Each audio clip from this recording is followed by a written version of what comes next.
Inigo Pascual nataranta sa mga balak ni Piolo at Casey. Ano nga ba ito? Ay, naku naman, sadyang naloloka na ang taong bayan kung ano nga ba ang takbo sa relasyon ni Piolo Pascual at Casey Concepcion ngayon.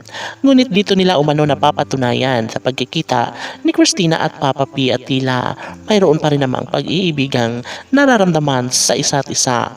Aminado si Inigo Pascual na sadyang natataranta din siya sa kung anuman ang mga plano ngayon ni Piolo Pascual at Casey Concepcion. Sana nga ay tama ang nasa isipan ni Inigo Pascual. Napakasalan na lang ni Christina si Piolo na matupad na ang kanilang mga pangarap. Yes, happy naman si Inigo Pascual dahil sa mga pagkakataong ito ay nararamdaman niyang hindi magpapatalo si Papa P sa kanyang tunay na damdamin. Of course, si Christina lamang ang gusto niyang makapiling hanggang sa pagtanda nito. Yes, ito nga ang pinaka-nervous sa lahat. Hindi nagpapatinag si Inigo, no, sa kanyang mga plano, mga balak na talaga nga namang ikaliligaya sa mga Pilipino saan mang sulok ng mundo.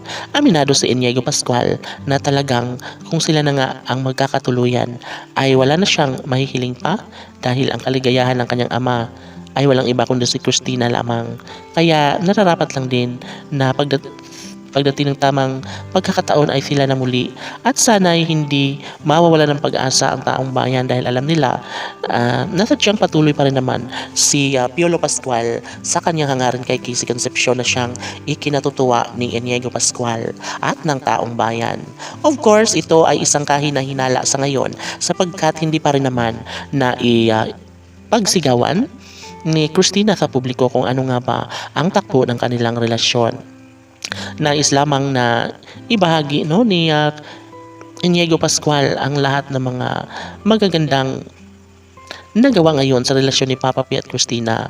Hindi maaari na iiwanan na lang ni Christina si Papa P dahil alam naman natin na sadyang mahal na mahal ng dalaga ang aktor. Kaya gano'n na lang kakampante ang nararamdaman ni Inigo Pascual maging sa taong bayan at may posibilidad talaga na mangyayari na magkaroon ng isang matagumpay na relasyon si Christina at Papa P. Saad pa ni Inigo Pascual at ng kanilang mga tagahanga na may posibilidad ang lahat na mabuo rin ang pamilyang pinangarap ni Piolo at Casey noon. Hanggang ngayon ay mahal na mahal pa rin nila ang isa't isa at nasisiguro ni Inigo Pascual na magbubunga ang lahat ng pagsisikap at pagtsatsaga ni Papa P sa pagmamahal ni Christina.